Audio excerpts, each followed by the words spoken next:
Hello friends, if you're new here, my name is Eric, and on this channel I help you develop your guitar musicianship skills. If you are just craving to get your fingers on the notes, feel free to skip to the tutorial section of the video.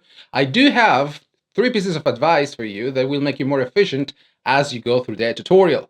So, tip number 1. For the right hand, when you pluck a string, try to start the movement all the way from the knuckle, avoiding starting it from the middle joint. That is going to create a fuller sound with less effort. Keeping the C major chord shape hovering over the strings throughout the lesson is going to save you time and effort, and is going to make learning this piece a lot easier. This is because most of the notes that we play in this lesson are kind of embedded in the C major chord shape. And if you add to this the principle of keeping the fingertips close to the strings as much as possible, at all times if possible, you will be saving yourself a lot of time. So let's begin with the tutorial. We are going to go measure by measure, but first let's talk about the right hand finger picking pattern. It is always going to be thumb by itself, and then simultaneously index and middle are going to play 2 strings at the same time. So if we go to measure number 1, we are going to press with finger 3, string 5, fret 3, and play it with the thumb. We add finger 2 to string number 4, fret number 2, and we pluck strings 4 and 3, 4 with index, 3 with middle finger. Then we have all open strings, string number 4 with the thumb, simultaneously string number 3 with index and string number 2 with middle finger 2 times. Then we add finger 2 to string 4, fret 2, and we play it with the thumb.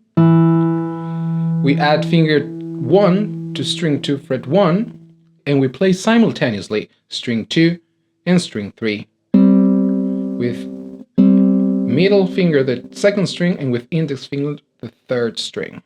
Then we bring finger 3 to string 4, fret 3, and we play with the thumb by itself, and then we bring finger 4 to string 2, fret 3, and we play simultaneously strings 3 and 2 with index and middle. Then we bring finger 2 to string 4, fret 2, play it with the thumb. We lower finger 1 to string 2, fret number 1, and we play open third with the index and second string with the middle finger simultaneously. Twice.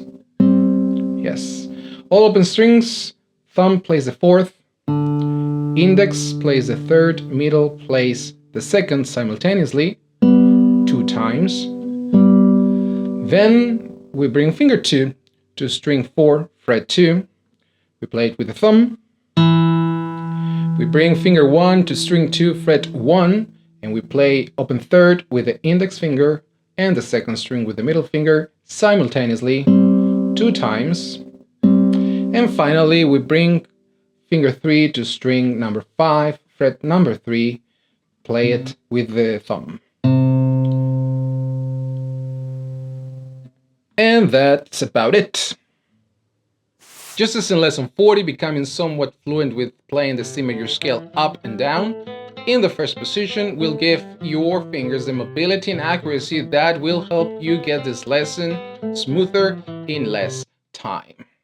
Lesson 41 complements very well with lesson 40. Since they are both essentially the same thing for the left hand, you get to practice 2 different finger picking patterns with 1 effort of the left hand. You don't need to master one lesson to start the other one.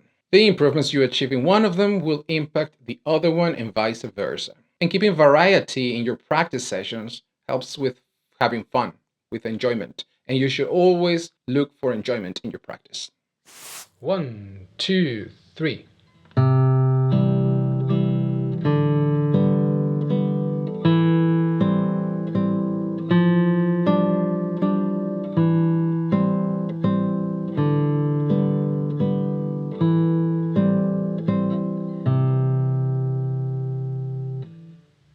If you have not learned lesson 40, go for that one. If you have already learned it, there are 2 paths that you can follow, and they are both equally good.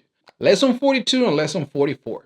It all depends on what skill you want to add to your skill toolbox first. If you go for lesson 42, you will be adding playing a melodic line, alternating index and middle finger on the right hand. In lesson 44, you will be adding the ring finger to a finger picking pattern, which is pretty cool.